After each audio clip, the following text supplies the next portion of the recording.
Engineering చదువుతున్న చదువును పక్కన పెట్టి ఈజీ మనీ కోసం భవిష్యత్తును పణంగా పెట్టి డ్రగ్స్ అమ్మకాలకు పాల్పడుతున్న 3 యువకులు ఎక్సైజ్ డీటీఎఫ్ పోలీసులకు పట్టుపడ్డారు. జూబ్లీహిల్స్ మాదాపూర్ రోడ్ నెంబర్ 37లో 3 ఇంజనీరింగ్ చదువుతున్న యువకులు 30 ఐఎస్డి బ్లేడ్స్ డ్రగ్స్ను అమ్మకాలకు ప్రయత్నిస్తుండగా excise DTF CI Shirisha team సభ్యులు పట్టుకున్నారు. వారి వద్ద నుండి ఒక బైకును కూడా స్వాధీనం చేసుకున్నారు. డ్రగ్స్ విలువ 70,000 రూపాయలు ఉంటుందని అన్నారు. చరణ్ తేజ్, కౌశిక్, సర్పరాజ్ చెన్నై నుండి డ్రగ్స్ తీసుకొచ్చి విద్యార్థులకు సప్లై చేస్తున్నటువంటి చెన్నైకి చెందిన సర్పరాజ్పై కేసు నమోదు చేశారు. ఇతను పరారీలో ఉన్నాడు. డ్రగ్స్ పట్టుకున్న శిరీష టీంను ఎక్సైజ్ ఎన్ఫోర్స్మెంట్ డైరెక్టర్ వివి కమలాసన్ రెడ్డి, అసిస్టెంట్ కమిషనర్ అనిల్ కుమార్ రెడ్డి అభినందించారు.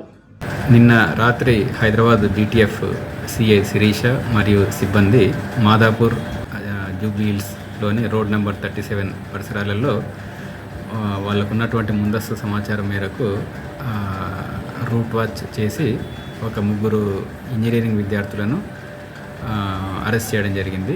వాళ్ళ వద్ద నుంచి ఒక 30 ఎల్ఎస్డి బ్లాట్స్, అంటే ఇది సింథటిక్ డ్రగ్, 30 ఎల్ఎస్డి బ్లాట్స్ను స్వాధీనం చేసుకున్నారు. వాళ్ళు ఇవి చెన్నైలో ఒక ప్రముఖ ఇంజనీరింగ్ కాలేజీలో చదివే విద్యార్థి నుంచి ఇవి సేకరించి ఇక్కడ వాళ్ళు వినియోగిస్తూ ఇతరులకు కూడా వాటిని అమ్మకాలు సాగిస్తున్నారు. ఇంకా దీని విషయమై ఇంకా లోతుగా విచారణ చేస్తున్నాము. ఈ కేసును జూబ్లీహిల్స్ ఎక్సైజ్ పోలీస్ స్టేషన్కు అప్పగించడం జరిగింది.